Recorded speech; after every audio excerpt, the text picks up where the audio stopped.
Bonjour à tous, ravi de vous retrouver sur France 24. Bienvenue dans ce nouveau journal. Ces combats, pour commencer, les plus intenses de l'aveu même des contingents israéliens depuis le 7 octobre dernier. L'armée concentre depuis le début de la semaine ses efforts sur la partie sud de la bande de Gaza. Et le gouvernement de Benjamin Netanyahou se retrouve de plus en plus sous pression. Il y a les critiques exprimées face aux nombreuses pertes civiles palestiniennes. Outre-Atlantique, démocrates et républicains se sont vivement écharpés hier lors d'une réunion du Congrès.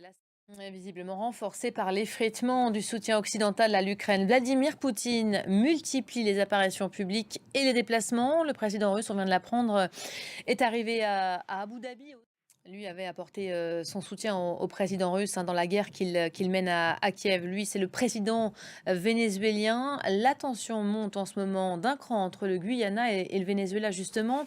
Nicolas Maduro vient d'ordonner l'octroi de licences pétrolières dans les Essequibo, région sous administration guyayenne et riche en pétrole. Ce dernier développement intervient après la victoire du oui au référendum organisé le week-end dernier par Caracas sur l'intégration de la région. Elliot Samuel. Alberto Fujimori va bientôt recouvrer, lui, la liberté. L'ex-président du Pérou, aussi bien adoré que détesté, avait été condamné à 25 ans de prison pour crime contre l'humanité.